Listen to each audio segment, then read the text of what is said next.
예수님이 부활하셨습니다. 우리도 부활할 줄로 믿습니다. 예수님이 부활의 첫 열매가 되셨고 앞으로도 우리 모두에게 부활의 은혜를 주셔서 우리도 이제 부활할 것을 믿습니다. 부활해서 예수님과 영원히 하나님 나라에 거하게 될 줄로 믿습니다. 우리는 마지막 때에 신령한 몸이 되어 예수님과 함께 그날에서 영원한 천국 잔치 그 자리에 함께 거하게 될 줄로 믿습니다. 부활의 예수님을 믿는 이 믿음 가지고 날마다 사는 저 여러분이 되기를 주의 이름으로 축원합니다. 이 세상에서 가장 크고 놀라운 사건이 바로 부활의 사건이라고 할 수 있습니다. 예수님의 부활은 영원한 생명을 뜻하기도 합니다. 하나님의 아들 예수님은 인간의 몸으로 이 세상에 오셨습니다. 그리고 예수님은 우리의 모든 죄를 대신 지시고 십자가에서 죽으셨습니다. 당시 대부분의 사람들은 십자가에서 죽은 예수를 보면서 저자는 십자가에서 죽은 것이 당연하다 그렇게 생각을 했습니다. 왜냐하면 나무에 달린 자는 저주를 받은 자다. 신명기 21장에 그렇게 기록하고 있기 때문에 많은 유대인들 그리고 그를 바라보면서 많은 사람들은 저자는 저주받은 자다. 나무에 달렸기 때문에 저주받은 자다 그렇게 생각을 했습니다. 유대인이나 이방인들 모두 십자가에 달린 예수를 달갑게 여기지 않았습니다. 그가 하나님의 아들이라는 것도 그가 메시아라고 하는 것도 인정할 수가 없었습니다. 왜냐하면 저주받은 자가 하나님의 아들일 리 없기 때문이지요. 평소에 하나님의 나라의 복음을 전하며 병자들을 고치시고 하나님을 아버지라고 하고 구원에 대해서도 이야기하면서 정작 나무에 달린 자기 자신은 구원하지 못했습니다. 그리고 중죄인을 매다는 그 십자가에 달렸으니 많은 사람들이 예수님을 바라볼 때 저는 저주받은 자고 저는 실패한 자다. 실패한 인생을 살았다. 많은 사람들이 그렇게 생각을 했습니다. 예수님을 따라다녔던 제자들조차도 예수님이 십자가에 달리신 그 모습을 보고 제자들 역시 좌절하고 실망했습니다. 그래서 뿔뿔이 다 흩어지게 되었지요. 그런데 여러분, 예수님은요, 죽음으로 인하여서 실패한 것처럼 보였지만 결코 실패한 것이 아니었습니다. 모든 사람이 예수는 실패했다라고 생각했지만 그러나 하나님이 보실 때는 그것이 실패가 아니었습니다. 죽음은 끝이 아니고 새로운 시작임을 우리에게 보여주셨습니다. 그리고 우리에게 알리셨습니다. 우리가 어떻게 그것을 알 수 있느냐? 바로 예수님이 죽은 자 가운데서 부활하셨기 때문입니다. 죽음이 끝이 아니고 부활이 있음을 그 죽음을 통해서 우리에게 보여주신 것입니다. 예수님은 죽음과 사망을 이기시고 극복하시고 다시 살아나셨습니다. 오늘 우리가 읽은 요한복음 본문은 예수님께서 부활하셔서 마리아에게 나타나신 장면을 우리에게 소개하고 있습니다. 안식 후 첫째 날, 그러니까 일요일이 되겠죠. 이날은 상상할 수 없는 큰 변화의 날입니다. 새로운 창조의 날이기도 합니다. 부활의 새빛을 우리에게 비추어 주신 역사적인 날이기도 합니다. 이 역사적인 날에 막달라 마리아는 무덤으로 갔습니다. 어둠이 물러가고 아침빛이 떠오르는 그 시간, 어둠과 빛이 서로 교차되는 그 시간에 막달라 마리아는 무덤으로 갔습니다. 그런데 마리아가 그 무덤 입구에 도착했을 때 마리아는 깜짝 놀랐습니다. 왜냐하면 무덤 입구를 가로막았던 돌이 이미 옮겨졌기 때문입니다. 마리아는 누군가 예수님의 시신을 가져갔다고 생각하고 그 즉시로 그 제자들에게 가서 이 사실을 알렸습니다. 막달라 마리아가 말하는 소리를 듣자마자 가장 먼저 반응한 자는 베드로였습니다. 그리고 요한이었습니다. 이 둘이 무덤을 향해서 내리 달렸습니다. 요한은 베드로보다 먼저 무덤으로 도착했지만 무덤 안으로 들어갈 수 없었습니다. 그가 어떠한 생각을 했을까요? 시체를 가까이 할 수 없다는 율법을 지키려고 했을까요? 그 뒤에 도착한 베드로는 망설임 없이 무덤 안으로 들어갔습니다. 그는 요한과는 달랐습니다. 시체를 만지거나 가까이 할 수 없다는 규정을 생각하지도 않았습니다. 성미가 급한 베드로는 요한이 멀뚱멀뚱 서 있는 것을 보면서 그는 무덤 안으로 들어갔습니다. 즉시로 무덤 안으로 들어가서 예수님이 계신가 안 계신가 그가 확인했습니다. 여러분, 베드로는 늘 이러한 성격을 가지고 살았습니다. 물불을 가리지 않는 성격이었죠. 예수님께서 베드로를 부르실 때 그가 반응한 모습을 보면 그는 배도 버리고 그물도 버리고 심지어는 아버지까지 그냥 놓고 예수님을 즉시로 따랐다고 성경은 우리에게 말씀하고 있습니다. 베드로가 어떻게 그렇게 할 수 있었을까요? 그것은 예수님에게서 무엇인가 특별한 경험, 참된 삶의 길, 그것을 바로 예수님에게서 발견했기 때문에 예수님께서 부르실 때 베드로는 즉시로 예수님을 따르게 되었습니다. 베드로가 무덤에 들어서면서 살펴보기 시작했습니다. 그 무덤 안에는 세마포가 놓여 있었습니다. 예수님의 머리를 쌌던 수건은 딴 곳에 놓여 있었습니다. 이것은 예수님의 흔적인 것이죠. 베드로가 무덤 안을 살피고 있을 때 베드로보다 먼저 도착했던 제자 요한이 그제서야 무덤 안으로 들어왔습니다. 이들은 세마포와 수건만 보았을 뿐 예수님의 시신은 볼 수가 없었습니다. 진짜로 시신이 없어졌다는 것을 알게 되었습니다. 막달라 마리아가 한 말이 거짓말이 아니었구나. 정말로 예수님의 시신이 없어졌다는 것을 그제서야 깨닫게 되었습니다. 본문 9절은 이렇게 말합니다. 그들은 성경에 그가 죽은 자 가운데서 다시 살아나야 하리라 하신 말씀을 알지 못하더라. 이것으로 보아서 두 제자는 막달라 마리아가 생각했던 것과 똑같이 생각했던 것으로 보입니다. 그것은 뭐냐면 사람들이 예수님을 무덤에서 가져가서 다른 곳에 숨겼구나 하는 것이죠. 사실 예수님은 제자들에게 3번에 걸쳐서 죽음과 부활에 대해서 가르쳐 주셨습니다. 한 번도 아니고 3번씩이나 나는 죽고 나는 3일 만에 다시 살아나야 하리라. 그런데 제자들은요, 아직 이 말씀을 생각해내지 못하고 있습니다. 예수님이 3번씩이나 제자들에게 말씀하셨는데 그 말씀이 생각나지 않은 거예요. 오로지 다른 사람이 예수님을 가져갔구나 라고만 생각했습니다. 참으로 우둔한 모습입니다. 여러분, 깨닫지 못하는 삶은 불행입니다. 왜냐하면 깨닫지 못하면 성장이 없기 때문입니다. 성장이 없으면 죽은 것과 같습니다. 깨달음은 전혀 다른 세상을 경험하는 것이기 때문에 중요합니다. 내가 깨달을 때 새로운 세상을 보게 됩니다. 몰랐던 세상을 새롭게 보게 됩니다. 그래서 깨달음이 중요해요. 여러분, 우리가 말씀을 읽을 때에 정말 깨닫는 것이 중요합니다. 내가 잘 이해하지 않아도 말씀에 집중하면 그전에는 보이지 않던 말씀들이 보이게 됩니다.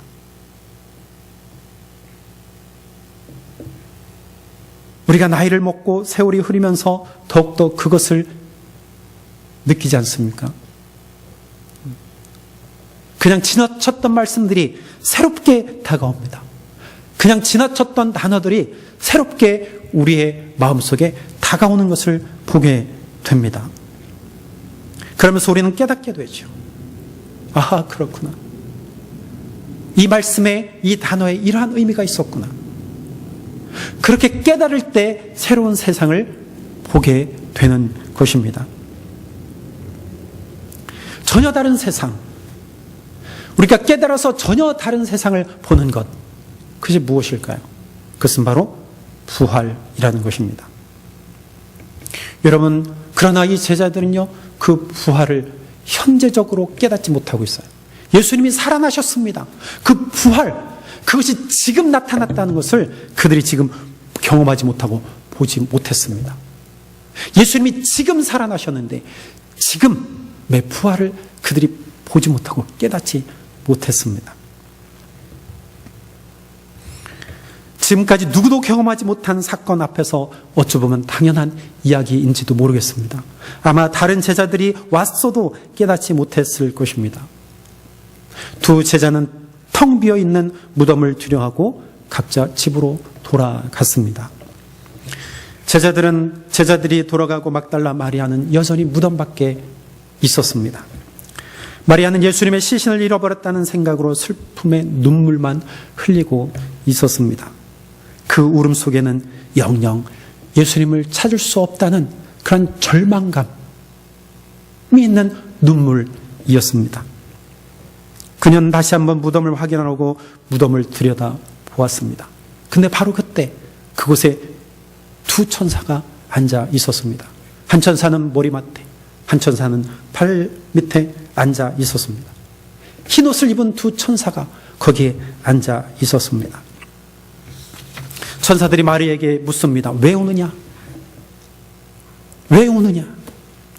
마리아는 두 천사를 보면서도 그들이 천사라는 것을 알지 못했습니다. 그저 자신의 슬픔의 마음을 쏟아놓습니다. 사람들이 내 주님을 옮겨다가 어디 두었는지 내가 모르겠습니다. 마리아는 이 말을 하면서 누군가 뒤에 서 있다라고 하는 느낌을 받았습니다. 어떤 낯선 사람이 그곳에 서 있었습니다. 그 낯선 사람이 바로 예수 그리스도였습니다. 그러나 마리아는 그가 예수신 것을 알지 못했습니다. 예수님이 사라지셨다는 사실 때문에 큰 충격을 받아서였을까요? 아니면 예수님이 살아나실 것에 대해서 전혀 생각하지 못해서였을까요? 그녀는 예수님을 알아보지 못했습니다. 제자들과 같이 새로운 세상이 아직 열리지 않은 것입니다. 두 제자처럼 마리아 역시 새로운 세상이 눈앞에 아직 펼쳐지지 않았습니다. 그녀의 눈과 마음이 아직 열리지 않았던 것입니다. 막달라 마리아는 예수님을 보고도 알아보지 못했습니다. 예수님은 여자여 어찌하여 울며 누구를 찾느냐? 예수님께서 마리아에게 묻습니다. 마리아는 예수님을 제대로 알아보지 못하고 그가 동산직인 줄만 알고 이렇게 또 이야기합니다. 주여, 당신이 옮겼거든 어디 두었는지 내게 이루소서. 내가 가져가겠습니다. 만약에 당신이 예수의 시신을 옮겼다면 나에게 알게 해 주십시오. 내가 예수님의 시신을 가져가겠습니다.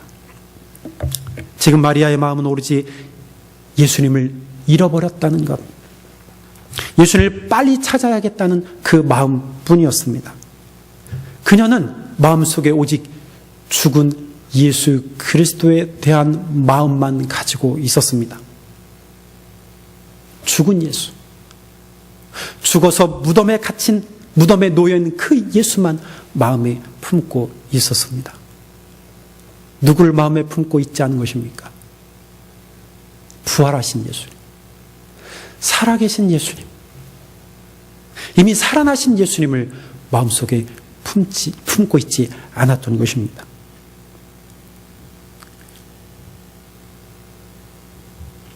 예수님은 여전히 자신을 알아보지 못하는 그녀를 향해서 그녀의 이름을 부릅니다.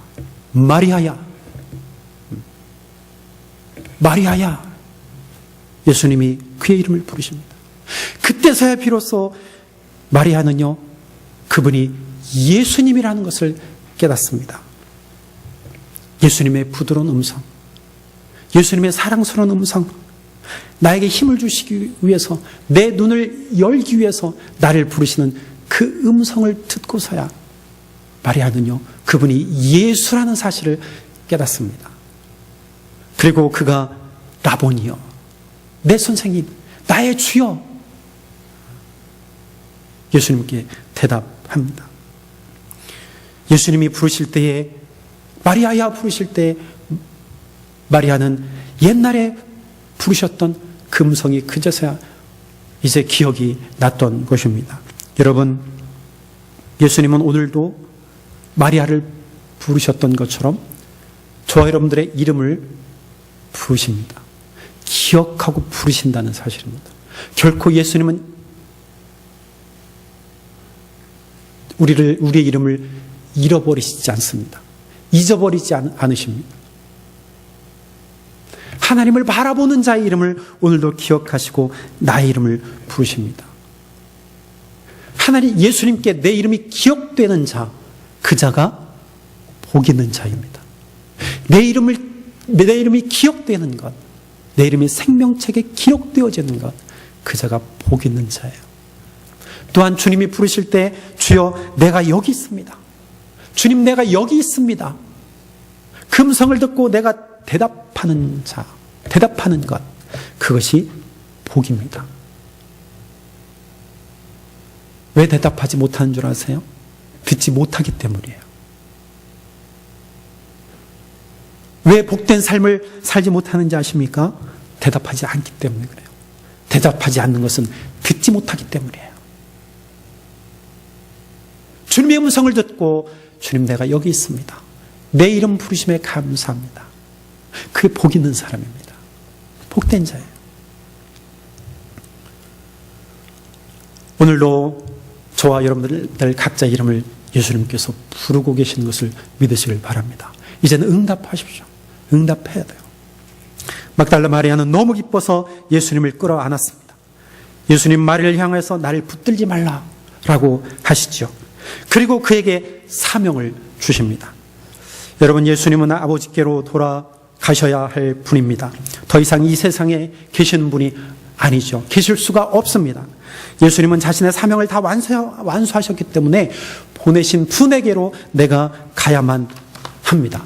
아버지께로만 가야 하는 그 예수님, 지금 가셔야 하는 예수님, 그분을 붙드는 것, 하나님의 뜻이 아니었습니다.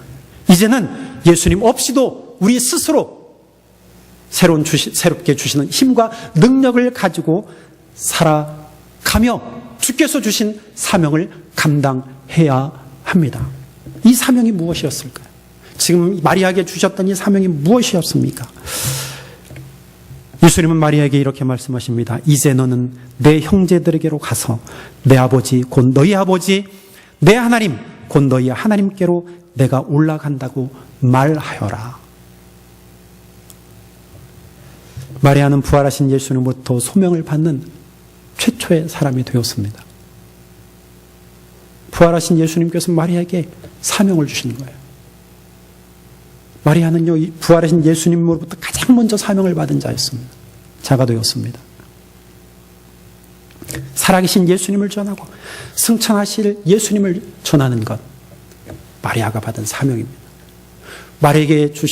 마리아에게만 주신 사명일까요? 아니요. 오늘 살아가는 나에게도 주신 사명입니다. 부활의 예수님을 전하라.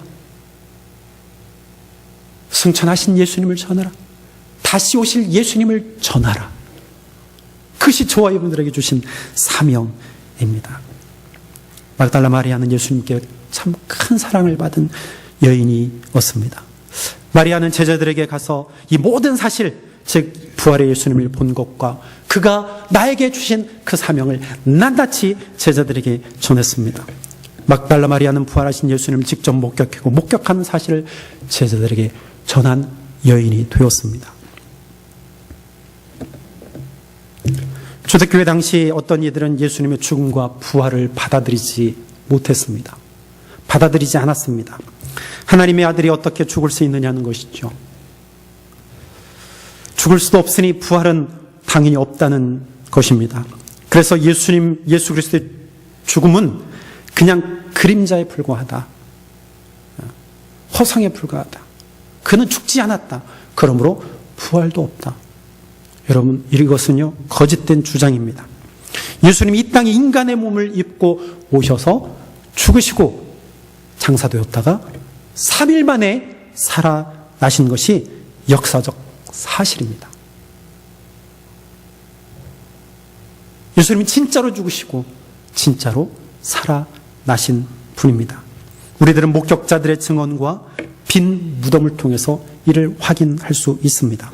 반대로 예수님의 부활로 말미암아 그 무덤이 비게 되었습니다. 예수님의 부활로 인하여서 그 무덤이 빈 무덤이 된 거예요.